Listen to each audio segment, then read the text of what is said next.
Ukraine ने एक बार फिर क्रीमिया के सेवेस्तोपोल को टारगेट बनाया। क्रीमिया को दहलाने के लिए यूक्रेनी फौज लगातार 4 घंटे तक संघर्ष करती रही।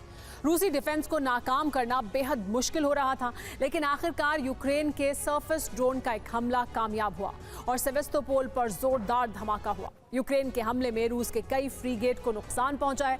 सैन्य बोट भी जल गए, जबकि एक ऑयल टैंकर में बड़ा धमाका टल गया। रूस ने सुबह से बदले का एक्शन शुरू किया और यूक्रेन की राजधानी में कई धमाके हुए।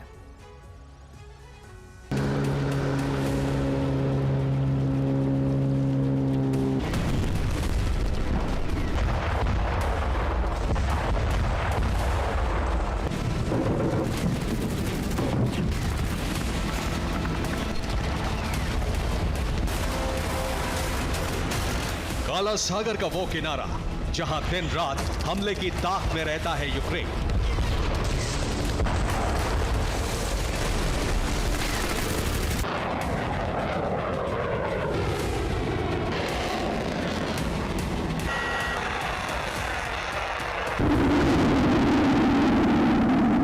क्रीमिया के उसी तट पर एक बार फिर भयंकर धमाके हुए।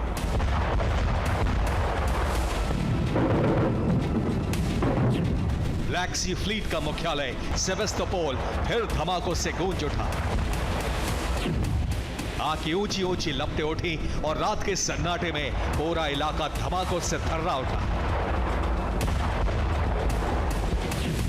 रिपोर्ट के मुताबिक बुधवार की रात यूक्रेन ने सेवेस्तोपोल को टारगेट किया। समंदर के रास्ते एक के बाद एक कई ड्रोन भेजे गए। रूस समुद्र के रास्ते हमले को नाकाम करने की कोशिश करता रहा।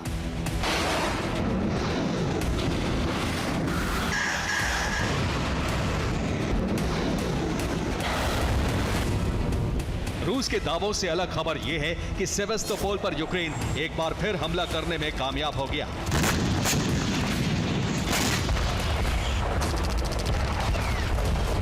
यूक्रेन के टारगेट पर समुद्र किनारे खड़े रूस की ब्लैक सी फ्लीट की बोट, फ्रिगेट और टैंकर थे।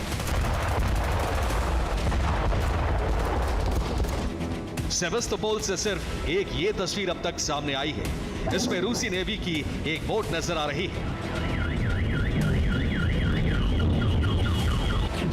रूस का दावा है कि सेवेस्तोपोल में हमले की कोशिश को नाकाम कर दिया गया। यूक्रेन ने 33 ड्रोन से हमले की कोशिश की थी, लेकिन रूस का दावा है कि सभी 33 ड्रोन को नष्ट कर दिया गया।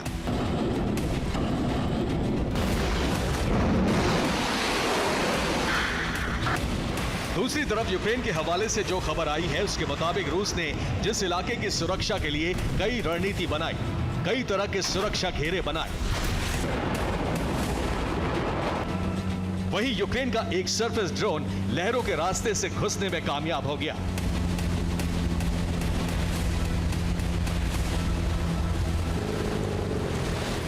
यूक्रेन के सरफेस ड्रोन से भयंकर धमाके होते हैं और इस बार भी सेवेस्तोपोल पर रात के अंधेरे में आग की रोशनी फैल गई।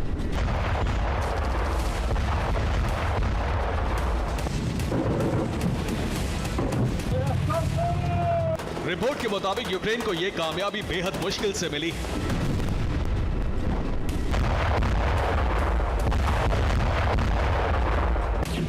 यूक्रेन लगातार 4 घंटे तक हमला करता रहा। हमले में यूक्रेन ने कई मिसाइलों का इस्तेमाल किया। हवा से कई ड्रोन ने भी क्रीमिया में घुसने की कोशिश की।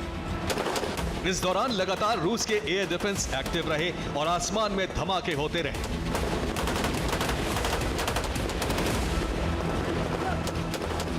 विशेषज्ञों के मुताबिक यूक्रेन ने रूसी सेना का ध्यान भटकाने के लिए हवा से हमला किया था।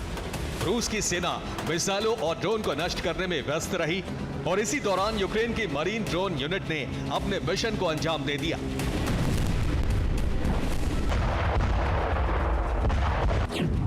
रिपोर्ट के मुताबिक ब्लैक सी के रास्ते 5 मरीन ड्रोन ने सेवेस्तोपोल का रुख किया। सेवेस्तोपोल के तट पर तैनात नेवी ने सरफेस ड्रोन को नष्ट कर दिया, लेकिन यूक्रेन के सेकेंड फेज के हमले को नाकाम करने में रूस नाकाम रहा। किया जा रहा है कि यूक्रेन के हमले में रूस को बहुत बड़ा नुकसान हुआ है। हमले में रूस की बोट नहीं बल्कि कई बड़े जहाज भी क्षतिग्रस्त हुए। मंगलवार को सेवेस्तोपोल में एक ऑयल टैंक पहुंचा था। यूक्रेन ने इसी ऑयल टैंकर में धमाका करके बड़े विध्वंस का प्लान तैयार किया था। बुधवार को यूक्रेन के एक्शन की शुरुआत हुई। क्रीमिया पर ताबड़तोड़ हमले कर दिए गए।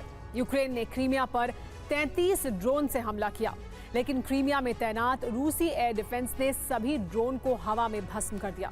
इसके बाद यूक्रेन ने अपने घातक सरफेस ड्रोन यानी पानी से चलने वाले ड्रोन से हमला शुरू किया। 10 सरफेस ड्रोन से हमले की कोशिश हुई, लेकिन रूसी डिफेंस को तोड़ना बेहद मुश्किल हो रहा था। इस दौरान हवा और पानी में काला सागर में लगातार धमाके होते रहे, लेकिन आखिरकार सेवेस्तोपोल पर हमला कामयाब हुआ। ऑयल टैंकर को निशाना बनाने की कोशिश हुई। यूक्रेन के सरफेस ड्रोन से तट पर धमाका हुआ, जिसकी वजह से कई फ्रीगेट को नुकसान हुआ। रूस के 4 नेवी बोट भी इस हमले में जल गए।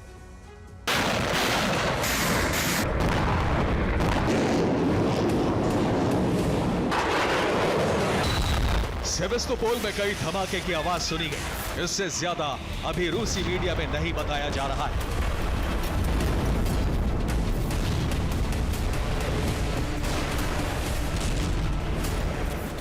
कुछ दिन पहले ही खबर आई थी कि रूस ने सेवेस्तोपोल को खाली करा लिया है। इसलिए माना जा रहा है कि क्रीमिया पर ताजा हमलों को लेकर रूसी एजेंसियां खामोश हैं।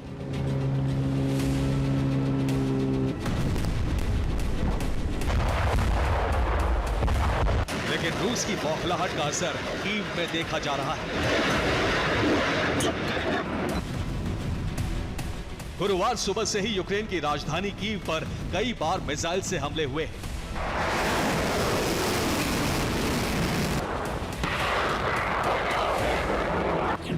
कीव के अलग अलग इलाकों से धमाके की आवाज सुनी गई है। कीव में सुबह से लगातार एयर अलर्ट का सायरन बज रहा है। सुबह से ही कीव के सभी बम शेल्टर लोगों से फुल हो गए थे। रूस में जब जब बड़े हमले होते हैं, कीव को टारगेट बनाया जाता है, और जिस तरह से सुबह से कीव पर हमले हो रहे हैं, उससे जाहिर हो रहा है कि रूस को कोई बड़ा नुकसान उठाना पड़ा है।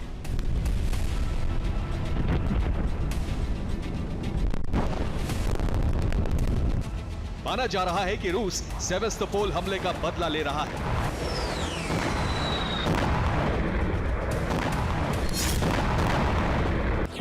बहुत दिनों बाद रूस ईरान के ड्रोन से हमले कर रहा है। कीव पर कई शाहिद ड्रोन से धमाके हो चुके हैं। एयर डिफेंस न होने की वजह से ड्रोन से धमाके हो रहे हैं। रूस अब कीव को दहलाने के लिए महंगी मिसाइलों का इस्तेमाल नहीं कर रहा है। रूस को अच्छी तरह से पता है कि कीव का हवाई कवच बेहद कमजोर हो चुका है, इसलिए फिर ईरान के ड्रोन का इस्तेमाल हो रहा है। रिपोर्ट के मुताबिक रूसी हमले के बाद कीव में आपातकाल का ऐलान किया गया है। इस बार रूस कीव के अहम ठिकानों को टारगेट कर रहा है। रूस राष्ट्रपति भवन पर हमले की कोशिश में है। सरकारी भवनों को भी टारगेट किया जा रहा है। कीव के पावर हाउस को भी निशाना बनाया जा रहा है। कीव में भले ही एयर डिफेंस कम है, लेकिन राष्ट्रपति भवन और सेना के मुख्यालय जैसे भवनों की सुरक्षा में एयर डिफेंस तैनात है। रूस के कई ड्रोन हवा में नष्ट हो चुके हैं। ड्रोन का मलबा गिरने की वजह से कीव की कई इमारतों को नुकसान पहुंचा है। फिलहाल कीव में सन्नाटा है और सभी लोगों को बम शेल्टर्स में रहने को कहा गया है। यूक्रेनी वायुसेना के ठिकाने भी रूस के टारगेट पर हैं। Bureau report, TV9, Bharatvarsh.